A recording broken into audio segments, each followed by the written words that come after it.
Dit programma wordt mede mogelijk gemaakt door het International Film Festival Rotterdam.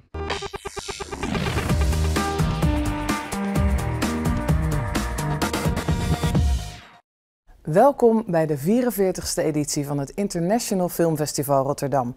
De komende 10 dagen de filmhoofdstad van de wereld. In de bioscopen rond het Schouwburgplein, de Westblaak en de James Napier worden honderden films van over de hele wereld vertoond. In het komende programma Big Talk spreekt Hans Maarten van der Brink iedere avond in het oude Luxor met een belangrijke gast van het filmfestival. En vanavond is dat James Napier Robertson uit Nieuw-Zeeland over zijn film The Dark Horse, het waargebeurde verhaal van Genesis Potini die met schaken probeert het leven van kinderen te veranderen. My name is Genesis Potini, and I want to lead you all for the National Chess Championships in 6 weeks' time.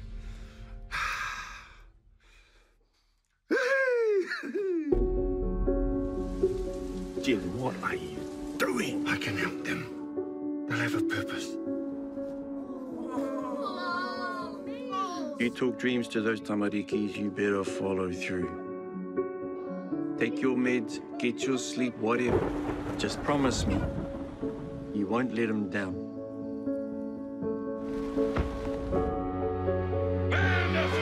I just want to give him a chance to see something out there in the world. You don't want him? I know you think I'd be shit at chess, but that's just because nobody's told me. He's got to be a man now. I can't have you messing with this head. Doesn't matter if you're a pawn or a king or a bishop, you're all welcome to play on this board. This is the best thing that has ever happened to those kids.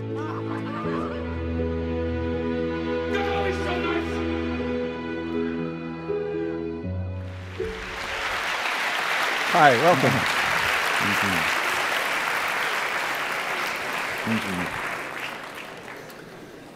Welcome. Can I call you James? Yeah. You may call me James, yes. Okay. Welcome to Rotterdam, your first time, I believe. It is, yes. Yeah. It is my first time here, but so far it's been And already incredible. sold out. Yeah. Yeah, Right. yeah, fantastic. That was a bit silly of me, the thing about the Power Rangers. Right. Because you were quite young when you did that, and it was silly because you actually started acting when you were much, much younger than that. Yes. I've had a long and interesting career, but In acting. yeah. But you know, for me, in the end, acting wasn't really the thing that I felt drawn to in a way. What was the film you acted in when you were 3? And Mad Max. Yeah. Beyond the Thunderdome. Yeah. Brings back so much memories. Yeah. And it must have been method acting then for you, because living and not playing the role, because when you're 3 you don't really make a difference between what's real and what's fiction. Yeah. That's You have right. any recollections of it? No. Okay. Thought so. But you did go on as an actor in both television, film, and theater. Mm-hmm. And at a very still young age, you gave up. Is that final? Yeah, I mean, I think Changed into directing. If I was going to act again, it would probably be doing something on stage, because that was the We have that for you. I actually I had a beautiful moment just before wandering around backstage and kind of like absorbing the nostalgia, and also having just seen Birdman recently. Yeah. That's a very evocative film about theatre. So. But no. So we should have thought up a play. I should with have done a picnic a monologue table. right now. Yeah, right. that's right. Yeah. But No, acting in film and television wasn't so satisfactory for you. No, I think I can better serve other actors by watching them from behind a camera and trying to help. Yeah. What is so unsatisfactory then about? Well, it's tricky because if I sit here and I talk about what I found unsatisfying as an actor, there's almost no way of saying it without slightly running down other actors. I don't who think there are any actors in the audience. Well, right? yeah. You never know. Okay. Yeah, and of course, for me as a director, I'm so reliant on actors. So you know, yeah. But I think there's a tricky thing as an actor. You don't get to see a process through. Really, you show up and you have to do something. You can't see what you're doing. You're reliant on a script and on a director. Then it's got to go off and be edited, so you won't see what you've done for quite a long time. And then you will have to sort of come back and watch it like 6 months later, and you can't even remember what you did. So I was drawn quite quickly to trying to be there at the beginning of the process and at the end. You feel like a pawn in somebody else's game, or sort of a chess piece that's... I think I think it was Viggo Mortensen who said you're a colour on the palette of the painting. So, which is true. But was it actually a conscious decision? Okay, I'm going to stop this. Yeah. And as soon as I was able to get a film up that I could make, then yes, I very happily segued into that. Because this is your second feature film. That's correct. Tell us about the first one. You started that. Yeah. Just like that. I'm going to make a film. I hope this is of interest to everyone out there. It's. So far, you're doing great. No, I mean, you know, because you're all sort of here to see the Dark Horse. We'll get to that. Don't worry. So the first film that I made was a very low-budget film. I had read about how the Coen brothers had raised the money for their first film, Blood Simple, by shooting a teaser, essentially. So they hadn't actually made the film. They kind of created a would-be trailer. Then they went in the phone book under D for dentist, because they figured that dentists have money, and called them up and said, do you want to be a producer on a film? And tried to sort of bargain their way into as many people's lounges as possible, put a projector up, screen their teaser, and then turn to them and kind of and hope this for is money. how you made your first feature? Well, that's how they made their first feature. Yeah. They raised $750,000 like that, and I thought, well, if they can do that, then the least I could do is try and raise a quarter of that to try and make a film. So I did that with my producer, a very talented guy, Tom, who is the producer on The Dark Horse as well. And we raised a small amount of money. We got a bunch of actors that I knew in New Zealand, and I wrote it like a stage play about a guy who's an author who starts to feel like he's losing his mind and believes that he might have been behind someone being murdered, but he can't remember. And he's trying to work this out. We won't spoil that film story either. Yeah.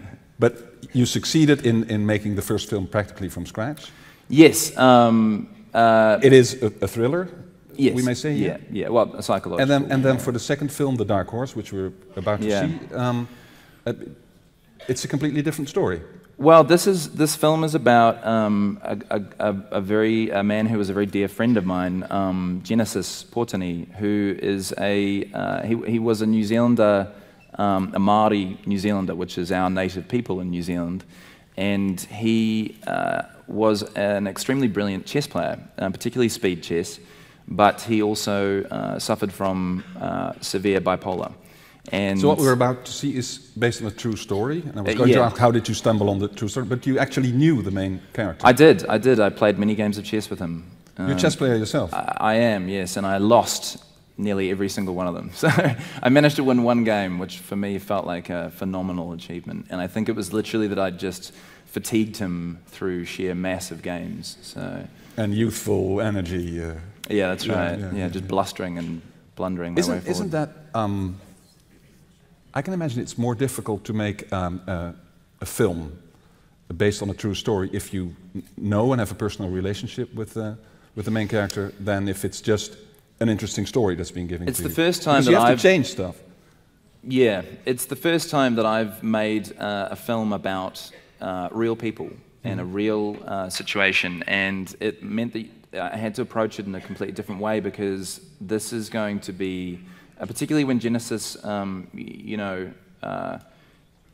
this is going to be their life story up on the screen, and that's quite a dangerous thing in a way, because if I don't do it with respect and integrity, then there could be something quite damaging for them as people that would be seen in a lot of ways as fact. Who is them as people in this? Because Genesis, the main character, passed away a couple of years ago. He did, yes. So he never saw the movie. No. But some of the other characters, or the people on whom the characters were based on, did go to the premiere. Yeah, that was probably the hardest moment for me in the making of this film, was when Jen passed away, and it would have been the one moment where I didn't know if I could actually do it. But I remember sitting at his funeral, and it was in this huge hall, and it was overflowing with people, and principals were bringing in groups of school kids to talk about how much he'd changed their lives, and there were videos being sent in from young men in their 20s or 30s who are now living overseas and, you know, having done incredible stuff with their lives, and talking about how much Jen had helped them stay off the wrong path. And it was quite a tough moment, because, you know, I realized that this film would be his legacy. And so you felt not only an artistic responsibility, so to speak, but also sort of... Not even an artistic responsibility, but an emotional... But more than that. Yeah, I mean, a personal responsibility, an emotional... Because of course you want to make a good film. Yeah, but, you know, as I say, if it felt like it was going to disrespect him in any way, then I would rather have not made it. So I had to really think about it for a while, but in the end it felt like, you know, I had to make this film, because I had to share his story with as many people as I was able to. And the real Noble and the real Jedi, who are characters in the film that you'll get to see soon, they were with us all the way along to always make sure that we were telling the story with as much authenticity as possible. Okay. Could you point out one main thing you had to change in the story because of the demands that a film makes? Gosh, it's an interesting concept, talking about a film before people have seen it. It's sort of, yeah. What I'd like to talk about is the ending of the film. No, we won't give away the surprise ending.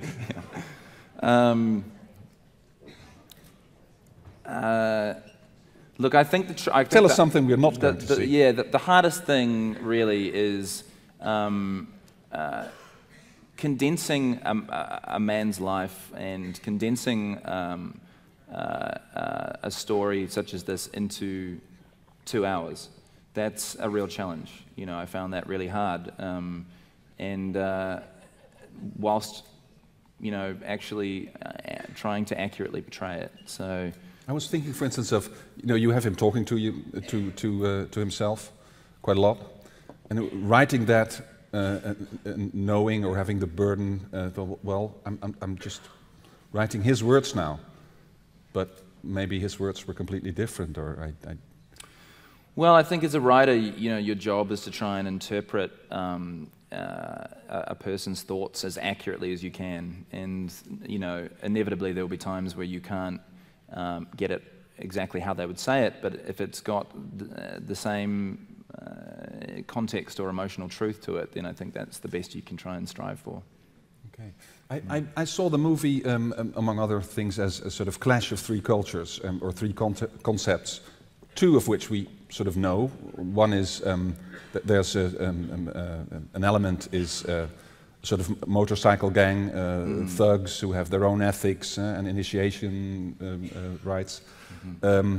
There's also maybe the moral, and you say that's real, true to life, of if you put enough dedication into something and enough effort, you can be anything or almost anything you want to.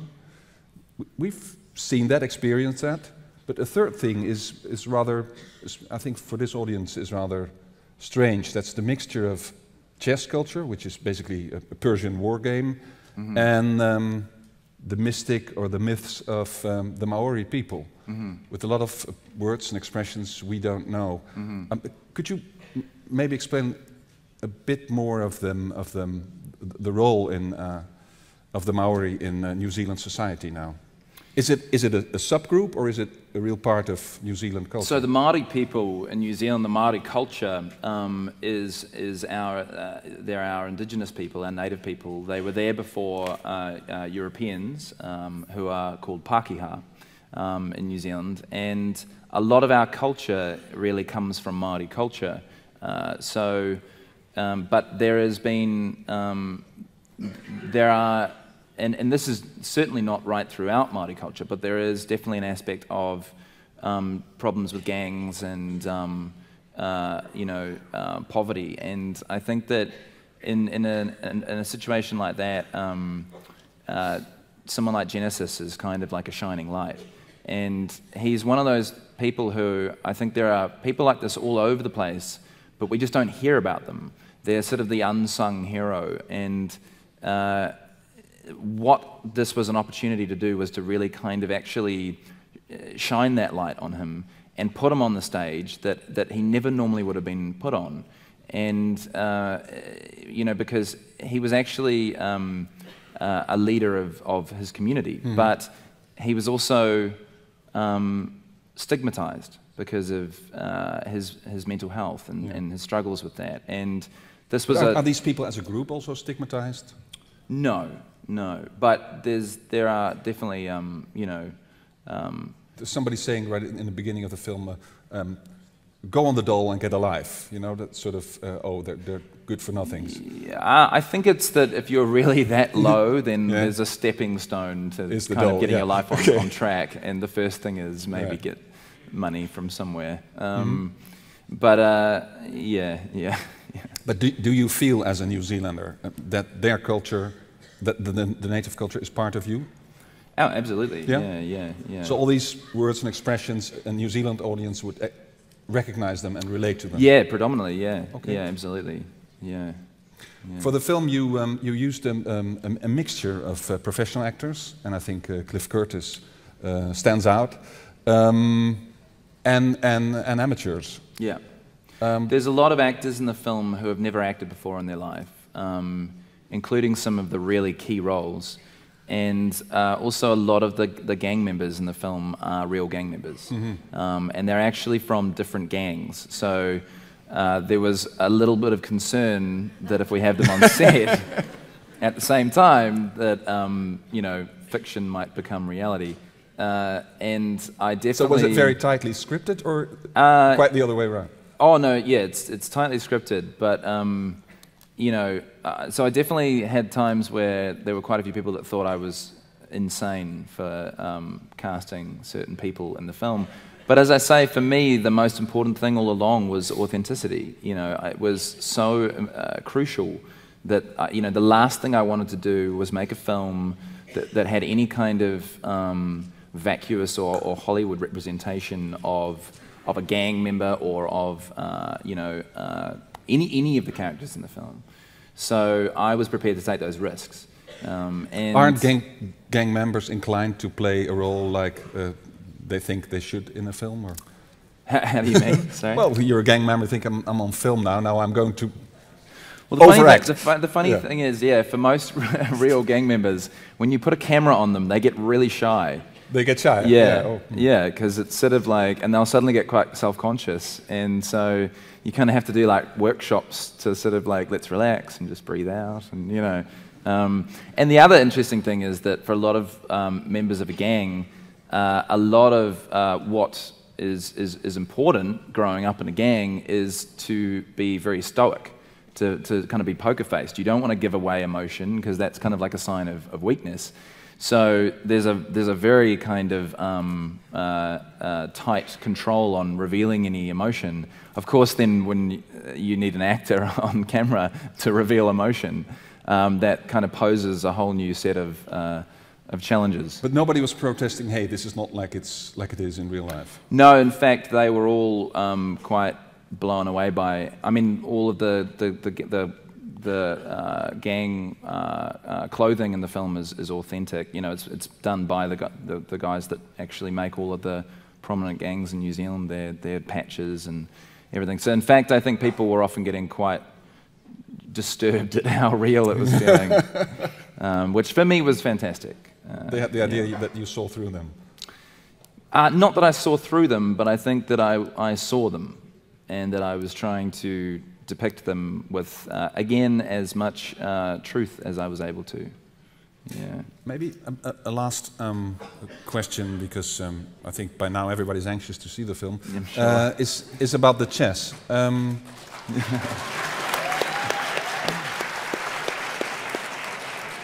It's about the chess. It doesn't really strike me as a sport or a game that is very suitable for film. No, I remember when I first started trying to get this film off the ground and being told repeatedly that chess is the least cinematic thing you could choose. Yeah. To which I would always answer, but that it's not a chess movie. You know, it's you know, just as it's not a bipolar movie or it's not a gang movie. These are aspects of the story that we're telling. But people who are knowledgeable about chess aren't protesting about the way it's depicted. No, all the moves because I'd always, you know, I'd known, you know, with the Seventh Seal, yeah, the Bergman film, yeah, and the game of chess with death. People picked that game apart because the moves were inconsistent and they weren't, you know, actually accurate. So I was really determined to try and not fall prey to the same dangers. So we were very careful to make sure it was all done properly. Okay, I think on that note, yes, everybody's really anxious. Yes. Give him another great round of applause. Thank you.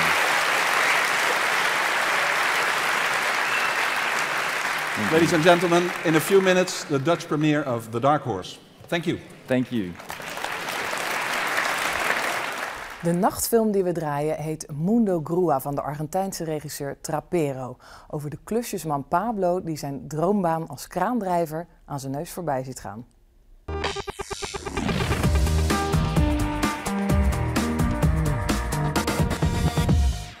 Dit programma werd mede mogelijk gemaakt door het International Film Festival Rotterdam.